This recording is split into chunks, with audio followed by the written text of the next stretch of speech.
So obviously there can be many impacts for students, and it depends on how much challenge you want to give them. I think it's always very important to consider support and challenge.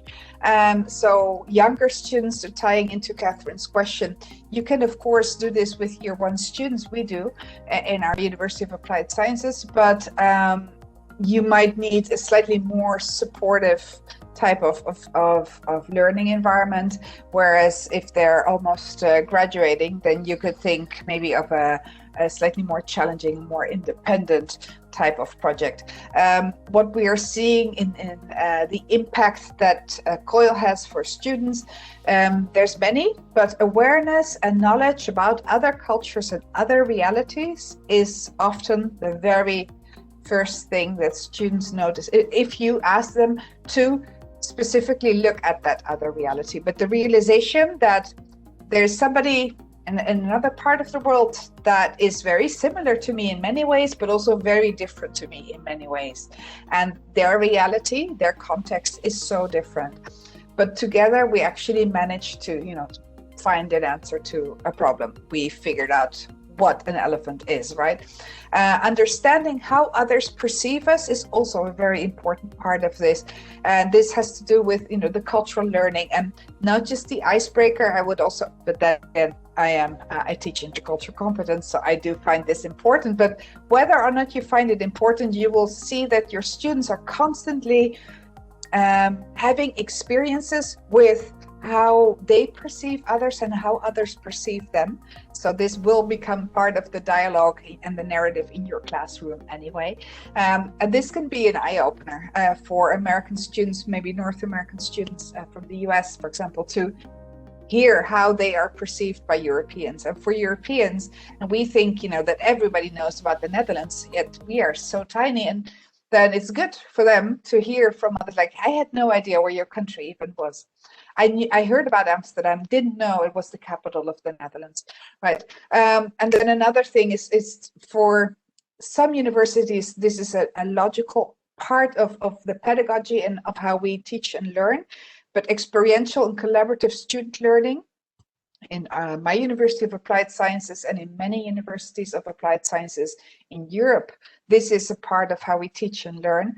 But sometimes we work with universities that that approach learning in a different way, and then to have an experience and to really focus on a project and collaborating with one another and how you learn from doing that can also be very impactful and very powerful. Not to mention, of course, critical digital literacy and also social, so digital social literacy, like how to behave with, how to feel like a team online, how to collaborate. As Osvaldo said earlier, now more than ever, this has become a critical employability skill, right? We need to know how to work together, but also be a team together, even if we're only meeting online. For students that are not native English speakers, it's a tremendous opportunity to learn, to improve maybe your language skills. This is often not the goal, unless of course you teach English, that might be a goal, but very often it's sort of a byproduct and sort of an added product, but it can boost the confidence of students that are not native English speakers. And I think for native English speakers, it's a tremendous opportunity to learn how to speak with people that don't speak your language. Because English is the lingua franca and very often used in COIL, although we're seeing more and more Spanish spoken COIL projects. But I think it's often an eye-opener for students that speak English as a first language to learn how others use the English language to communicate certain things and how colorful it can become. Can we go to the next slide, Osvaldo?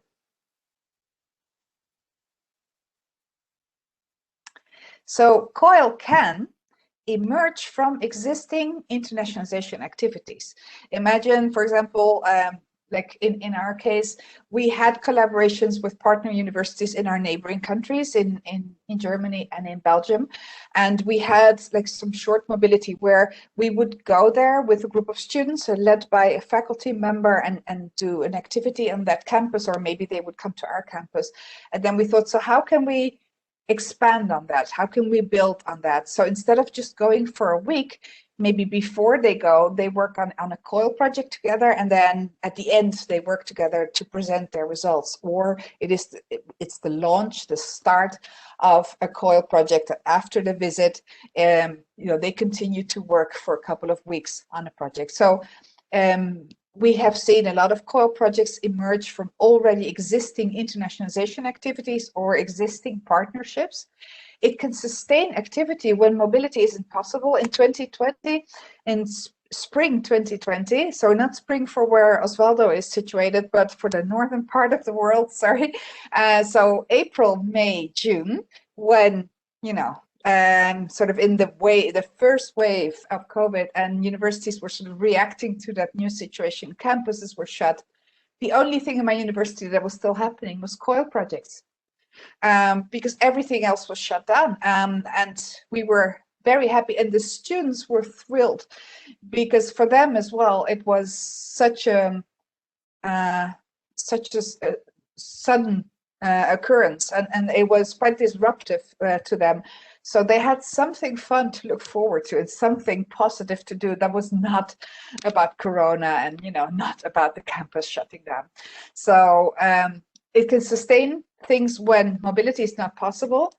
It can induce new internationalization activities. So maybe from a COIL project, maybe a visit, like a faculty-led short mobility can arise. So the other way around, or new partnerships can emerge. So different activities can come out of a COIL project, a COIL collaboration. Like right now with University in Chicago, they organized like a virtual movie festival that now they can easily invite our students to, because there was already this collaboration. And this is the most important thing. Internationalization is often by faculty members perceived as that's the responsibility of the International Office or the Office of Global Engagement, right? But COIL is the ownership of COIL, and we'll look at that a little bit further on with the stakeholders. COIL lies with the curriculum and therefore with faculty members. So the academics are at the core of this internationalization activity. So it engages much more people, not just International Office or Global Engagement Office, but also faculty, but also teaching and learning centers, also blended learning. So many more people are connected to the internationalization effort, and this overall only strengthens the internationalization strategy of a university, because it becomes much more comprehensive.